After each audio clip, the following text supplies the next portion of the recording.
Covering, exposing, getting results. The I-Team. Cracked cockpit windows, smoke in the cabin, engine failure. These are just some of the emergencies behind more than 100 unscheduled landings at Jacksonville Airport of commercial, military, and general aviation planes. Since 2014, there have been 131 emergency landings here. News 4 JAX has found a common denominator among many of them: aging planes, some more than 30 years old. The I-Team's Tarek Miner has spent weeks investigating these local flight emergencies and learned that part of the reason they're happening is that our airport is a safe place for pilots to land when they are facing a potentially dangerous situation. Smoke in the cockpit, smoke in the cabin. An announcement like that likely took place on American Airlines Flight 608 while en route from Orlando to Charlotte.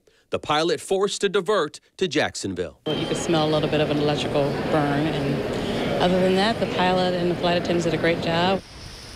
Passengers say it smelled like burning plastic in the cabin. The plane, carrying 136 people, safely evacuated. The February flight is just one of 131 emergency landings in the past 3 years at Jacksonville International Airport. A closer look at flight diversions to JAX reveals 57 emergency landings in 2014, 44 in 2015, and 30 from January to mid-July of this year. Out of the 131 emergency landings, 115 were what the Aviation Authority considers an Alert 2, including anything from engine failure to faulty landing gear or loss of cabin pressure. An Alert 2 is you have a problem that could lead to a crash. Aviation attorney Ed Booth, who is also a pilot, examined the list of emergency landings and found the most troubled aircraft is the McDonnell Douglas MD-80, a plane flown by American, Delta, and Allegiant Airlines in Jacksonville.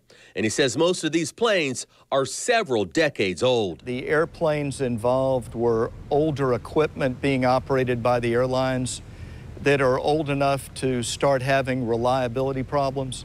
Want to carefully distinguish that from safety problems. I'm not suggesting they're unsafe, but as they age, they are flying some equipment that is 20, 25 years old, sometimes as old as 30 years. The average age of a U.S. commercial plane is about 14 years, according to the Airline Monitor. It's also important to mention that while an actual plane may be decades old, it's constantly serviced, and its engines and other major systems could have been recently manufactured or upgraded.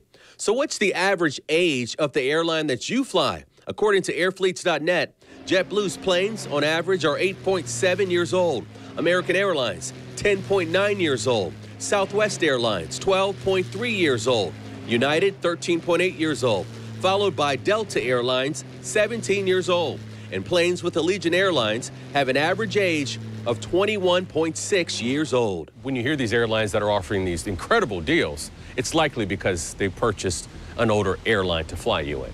I think so, and they, we all know they make their money off the last-minute business traveler. What don't you have in here? Booth took us up in his four-seater Piper Arrow aircraft. JAX Tower, Arrow 56 Echo Bravo is ready on 14.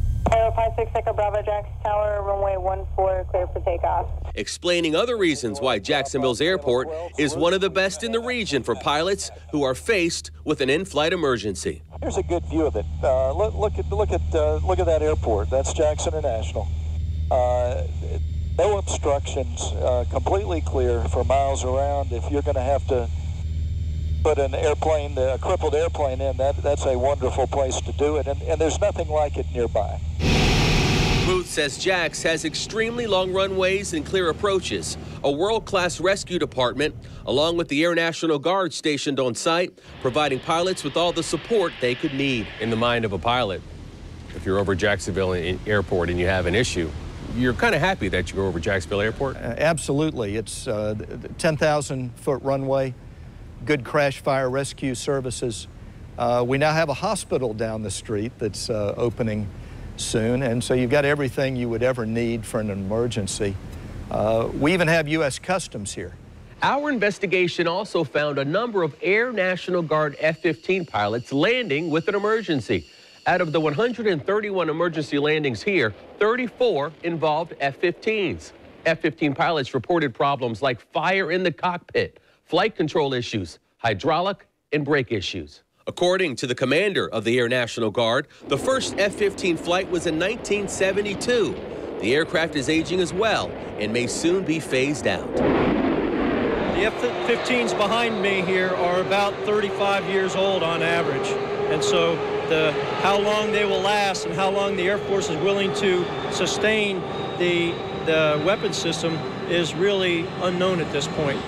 A spokesperson from the Air National Guard provided this additional statement regarding our investigation. There are 23 F-15s currently assigned to the 125th Fighter Wing at JAX. All told, those planes fly approximately 2,600 sorties a year, so 31 flight diversions over a 3-year period represents a small percentage of flights. To that end, there have been no noted ongoing safety concerns or maintenance issues. In fact, our F-15s are at a high historic rate for being rated mission capable.